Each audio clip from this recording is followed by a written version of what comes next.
She looked at you with those eyes. You remember them. The ones that made you feel chosen, special, different from all the others. But it was never you she saw. Let that sink in for a moment. The woman who claimed to love you for who you are was actually in love with a ghost.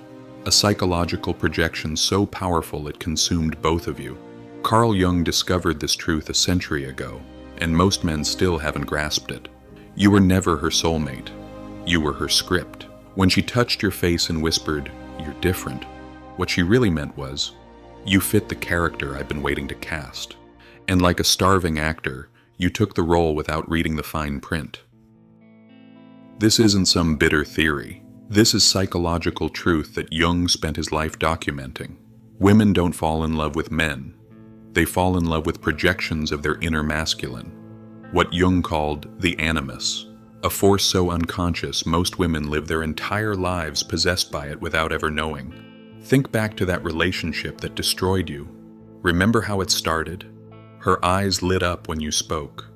She finished your sentences. She mirrored your dreams. It felt like fate, like cosmic recognition. It wasn't. It was projection. She wasn't seeing you. She was measuring you, scanning you like a blank canvas waiting to be painted with her unconscious desires. And you, starved for recognition, mistook being desired for being known. Every compliment, every touch, every, "I've never met anyone like you before." These weren't acknowledgments of your soul. They were auditions for her psychological theater. And you passed the audition. God help you. You passed. This is the savage truth most therapists won't tell you. Most books won't admit. Most women don't even realize. When the average woman says, "I love you," she's often speaking to a character in her unconscious movie, not to the flesh and blood man standing in front of her. That's why her love felt so good at first. It wasn't love, it was recognition. The intoxicating feeling of fitting perfectly into someone else's fantasy. But fantasies crack. Reality seeps in. And one day you'll see it, that flicker in her eyes when you step out of character. That moment when you become too real, too human, too yourself. The script changes and suddenly you're no longer the hero. You're the villain in her story. And you'll spend months, maybe years, trying to become the character she first fell in love with, twisting yourself into shapes that were never yours, speaking lines you never wrote, performing for an audience of one who's already decided to recast the role. This is the first brutal truth you must swallow. You didn't lose her love. You lost her projection. You didn't break her heart. You broke her fantasy. And until you understand this, until you feel it in your bones, you'll keep auditioning for roles you were never meant to play in stories you didn't write, for women who will replace you the moment you become too real. But there's another way, a path few men discover, not of being chosen, but of choosing yourself. Look at your hands for a moment, these hands that have built things, fought battles, reached for her in the darkness. Now understand this. To her unconscious mind, these aren't your hands at all. They're props in a psychological theater you never agreed to perform in. Jung called this possession, not by demons, but by unconscious forces more powerful than any religion could imagine. The feminine mind possessed by its animus becomes a puppet master, and you, despite all your strength, become the puppet. You thought you were in a relationship. You were actually on a stage. The script was written long before she met you, crafted from her father's failures, her childhood wounds, the movies she watched, the books she read. You just happened to look enough like the character she was waiting to cast. And when you showed up, her unconscious whispered, "Him. It's him. Finally." This isn't just happening to weak men. It happens to kings, warriors, builders of empires.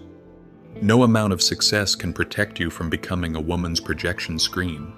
In fact, the more successful you are, the bigger, more perfect screen you become.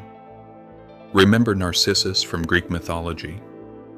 He died staring at his own reflection in a pool of water, but the story gets it wrong. It wasn't his reflection he fell in love with. It was the projection of himself he'd created in his own mind. The same psychological mechanism Jung discovered in relationships. She's not loving you. She's loving a ghost her unconscious created, and you're not loving her. You're loving how perfectly she fits your own unconscious projection of the feminine. Two ghosts dancing, while two real humans stand forgotten. This is why arguments with women often feel insane, circular, irrational, impossible to resolve. You're not arguing with her. You're arguing with her animus, the masculine force inside her that speaks with false authority, false certainty, and false moral superiority, a psychological structure completely invisible to her conscious mind. And when you defend yourself, who is speaking? Your true self? Or your shadow, the rejected, wounded parts of yourself that Jung warned would possess any man who refuses to confront them? This shadow play happens beneath awareness, beneath language, beneath the stories you tell yourselves about who you are and what you want. It happens in the depths of the psyche, where archetypes and primal energies move like ancient gods, using human beings as their vessels. Most men live their entire lives as vessels, never knowing they're carrying energies that aren't their own. Never understanding that what they call falling in love is often falling into an archetypal possession so complete it feels like destiny. But possession isn't destiny, it's unconsciousness. And unconsciousness can be transformed into awareness. The first step? Stop blaming her. She's as possessed as you are. The real enemy isn't the feminine, it's the sleep that has taken both of you. Are you ready to wake up? The collapse always comes the same way. One moment, you're the hero of her story. The next, a villain she barely recognizes. Not because you changed, because her projection shattered. She didn't leave you. She left the character you could no longer play. Remember that moment? The confusion in her eyes, the sudden coldness, the accusations that made no sense. You're not the person I thought you were. Of course you weren't. You never were. That person existed only in her unconscious. This is the moment most men break. They blame themselves. They twist into knots trying to become the illusion again. They beg, plead, promise to change. But you can't become a ghost. You can't embody a projection. You can't fulfill a fantasy you never agreed to play. Jung described this moment as a psychological crisis, not just for relationships, but for the soul. When the projection breaks, something must die. Either your authentic self, as you desperately try to become her fantasy again, or the fantasy itself as you finally stand in your own truth. Most choose slow death, sacrificing authenticity for approval. They become shapeshifters, chameleons, empty vessels waiting to be filled by the next woman's projection. They call it love. Jung called it self-betrayal. The hardest truth? You volunteered for this. Every time you nodded when you wanted to object.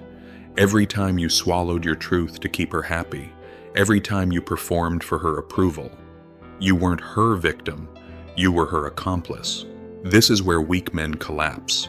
They blame femininity itself. They become bitter, resentful, terrified of vulnerability. But Jung knew better. He knew that blaming women for your unconsciousness is like blaming the mirror for your reflection. The projection breaks because it must break.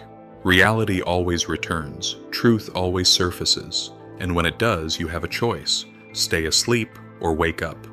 Keep performing or start living. Breaking the spell means facing the terror that drove you to accept the role in the first place. The fear that without her approval, without her desire, without her validation, you are nothing. The fear that standing alone, fully yourself, might mean standing alone forever. This fear isn't weakness. It's human. We're born for connection, for recognition, for love. But Jung distinguished between love and possession. Love sees. Possession uses. Love accepts the whole.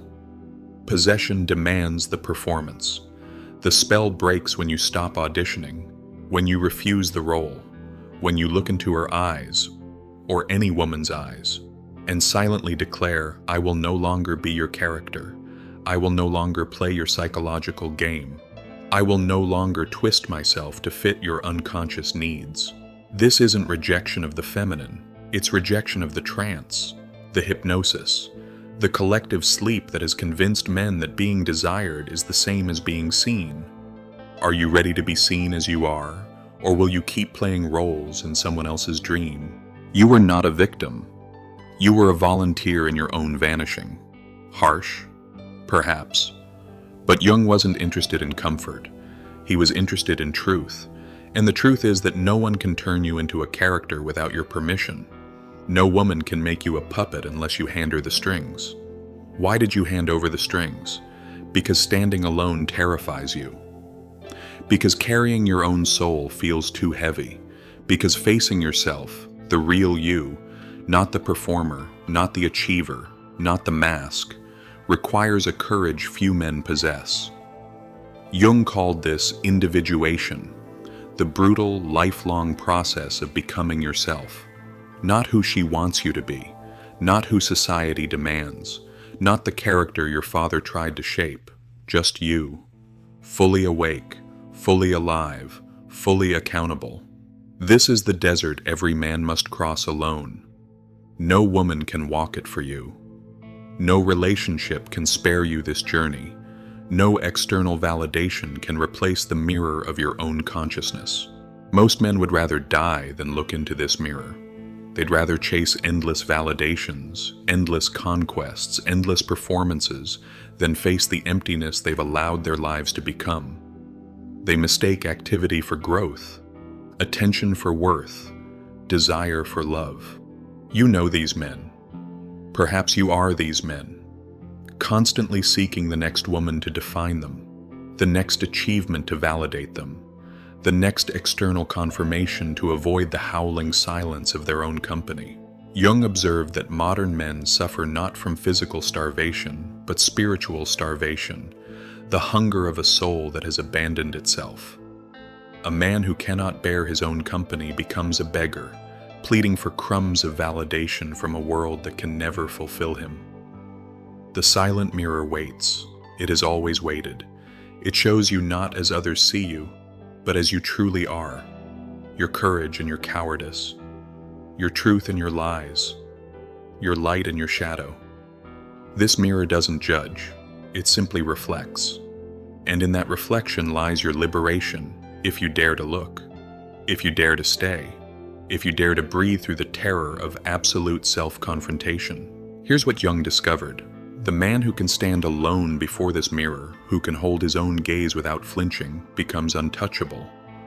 Not because he's cold or distant, but because he's finally real. No projection can possess him. No performance can define him. No woman's approval, or disapproval, can shake his center. This isn't isolation, it's wholeness. The paradox Jung uncovered is that only the man who can stand completely alone becomes capable of true connection. Only the man who needs no completion can offer himself completely. The silent mirror asks one question. Will you finally stop abandoning yourself? Will you finally carry your own soul? The path of individuation isn't found in books or lectures or YouTube videos. It's found in the courage to remain conscious when every fiber of your being begs for escape, to stay present when presence burns, to face yourself when facing yourself feels like death. She exists, the woman who doesn't need your performance, the woman who isn't looking for a character to complete her story, the woman who has faced her own animus and survived. She's rare, vanishingly rare. Not because women are inherently more unconscious than men, but because our culture rewards female projection and punishes female individuation. The sleeping woman is celebrated, the awakened woman is feared. You'll know her immediately, not by her beauty, though she may be beautiful, not by her words, though they may be wise. You'll know her by her eyes, eyes that see you, not the ghost she wishes you to be, eyes that hold steady when you speak your truth. Eyes that don't flicker with disappointment when you step out of character. She doesn't want your performance, she wants your presence. Jung discovered a psychological truth most dating coaches will never tell you. The individuated woman is not attracted to the performing man. She's attracted to the authentic man. Not because of some new age spiritual principle, but because of a primal psychological recognition. Authenticity recognizes authenticity. Wholeness recognizes wholeness. Look at the men around you, the ones constantly chasing, constantly performing, constantly shifting themselves to earn female approval. Now look at what they attract: women who demand performance, who thrive on male shapeshifting, who replace partners the moment the illusion fades. Now look at the man who has faced himself, who has carried his own soul, who has stood alone before the mirror of his consciousness without flinching. See what he attracts. Not the sleeping woman, but the woman who has awakened from her own unconscious projections. This is not about superiority, it's about resonance. Like attracts like. Consciousness attracts consciousness. Sleep attracts sleep. The real woman has confronted her own darkness. She has integrated her animus instead of projecting it. She has burned through her illusions, her fantasies, her unconscious expectations. She doesn't need you to be her hero because she has rescued herself. She doesn't need you to be her savior because she has saved herself. She is not a goddess, not a fantasy, not a perfect being without flaws or wounds. She is fire, forged through the same flames of individuation that Jung prescribed for men. She has died to who she was taught to be and been reborn as who she truly is. She doesn't complete you, she meets you. People will do anything, no matter how absurd, to avoid facing their own souls. Jung wrote these words not as judgment, but as observation. He watched men ruin their lives, sabotage their happiness, destroy their potential, all to avoid the moment we've been circling. The moment of complete self-confrontation. The man who stands alone is the man who can finally be met. This isn't a technique, it isn't a dating strategy, it isn't something you try for a while until she chooses you.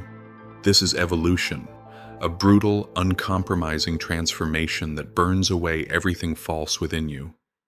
Individuation demands your comfort, it demands your certainty, it demands the identities you've hidden behind. In return, it offers the only thing that matters: reality. You've spent your life running from reality, into performances, into projections, into the arms of women who couldn't see you because you couldn't see yourself. The path Jung illuminated leads back to what you've been avoiding, your own face in the mirror of consciousness. This is not self-improvement, it's self-immolation. The death of who you thought you were, the birth of who you've always been beneath the masks. When you stop chasing her validation, stop performing for her approval, stop twisting yourself to fit her unconscious projections, that's when the real journey begins. The journey inward, the journey alone, the journey home, the mountain after the storm, the mirror that no longer distorts, the soul remembered. Jung's warning echoes through time. The man who refuses this journey remains forever a boy, forever a performer, forever a shadow in someone else's play. But the man who embraces it becomes something our world desperately needs, a human being fully alive. Individuation isn't the end of love. It's the beginning of love, real love, not the psychological theater you've been calling love. It's the end of projection and the birth of perception. The end of performance and the birth of presence. The man who stands alone is the man who can finally love. Are you ready?